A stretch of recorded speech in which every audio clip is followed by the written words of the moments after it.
If you've been following the last couple of videos, I've done a blog and 2 videos on the whole matrix, right? Like Keanu Reeves dodging bullets, reprogramming himself, or breaking out of the reality and having a different version of himself in terms of capabilities and the world that he thought was real, right? But that's the same with us. Our nervous system, which is made up of your brain and your spinal cord, it filters our reality, who we think we are, and what we think of the world. It's our experience in life. And so when you realize that you want to become something different, you want to deprogram, let's say you had a childhood trauma, or you had a series of difficult issues in your life and you just wanted to reprogram that because it created a different version of you than you are actually happy with. So this limits your potential. But we know this. There's part of us that knows that we can do more and be more and have more, and that's okay. But then there's the systems and our programming that work against us, and we have to deprogram that. And what happens after you deprogram that? Like if you go to those other videos, it talks about the parts of our brains that work against us to create our false reality and what that looks like to deprogram it. But then the second part is like, well, you have systems that are working against you, roles and rules, family dynamics, relationship dynamics, professional settings, society's expectation, and then you have to work through those barriers. Well, this video is specifically on what happens after all of that. After you've really deprogrammed yourself and you've worked through all the external barriers keeping you from being able to reach your potential, so you've worked through all the dynamics, what happens to the version of you that's blank? This is a question that I see, not only did I see it in myself when I did this, but in other people who are going through the growth journey, is it gets very quiet. It's not a part that a lot of people talk about, and I think that's because it can be so lonely. You start realizing you would rather your peace than going to spend time with people who don't align with you. You'd rather be alone than be in places and doing habits and being in professions that they don't align with you either. Or what used to be cycling in your head, like ruminating thoughts or negative emotions in your system, they're just not there anymore. So then what do you do with that silence? A lot of people, they run back to the old because they realize, oh my gosh, I'm so lonely. I've decluttered my life and I thought that it was supposed to be good, but now there's all this emptiness. But really what's happening is your system is installing peace so that it can reprogram a new identity and a new reality.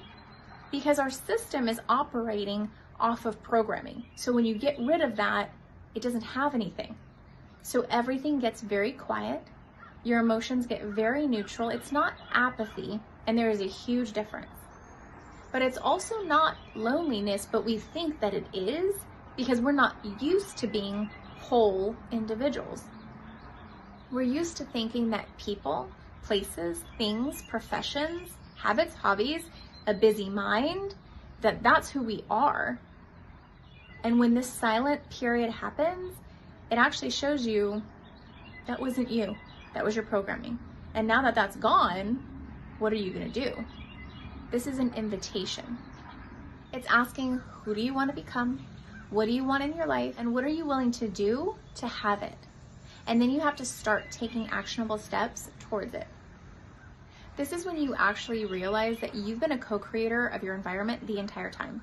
It wasn't just your programming, and it wasn't just the systems that you were in or the environment, but it was also you as an active participant to keep the narrative going.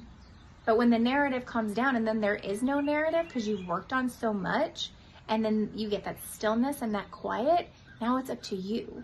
You can now become a conscious creator of your reality because you have intention and you know what the difference between old programming, when there's new layers of that need to be healed, and what you're calling in. And so as you are moving forward with this new reality, with this new sense of self, you are intentionally exposing yourself to people, places, things, habits, hobbies that you want in this new version of your reality. If you don't do it with intention, it's going to happen to you anyway. All kinds of stuff is going to be around you, but you're not going to know which one is for you because you're waiting for something to tell you, and that doesn't exist anymore because you're not in power and control dynamics with the universe. you are now a conscious co-creator, which means you have choice. So when something is in your life and you realize that it's not in alignment with you, our decisions as a conscious creator are to say no thank you and move to the next thing. If we say yes because we assume this came into my field, so now it must be for me, that's actually just your old programming thinking that something's controlling you. So think about your future goals. Think about, ideally, who would you want to be? What would you want to do? What profession, what relationships, what would your friends be like? What would your environment look like? And as you're visualizing this new reality, be a conscious observer of what's coming into your surroundings.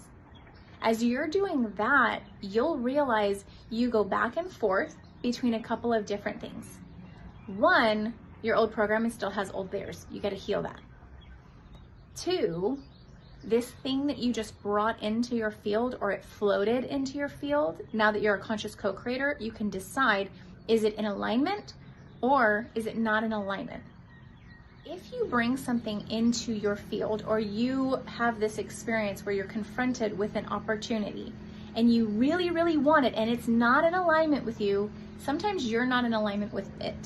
This is where you have to consistently observe yourself and what you want and what you don't want, because you don't have to choose it. Nobody is controlling your life and nobody's telling you what to do, but you as a co-creator, your matrix does not exist anymore. You're now a conscious co-creator of your identity and your reality. You have to own that, because there is no place for victim mindset anymore. So what I would suggest is getting a paper and a pen and writing a version of your life that you would ideally love.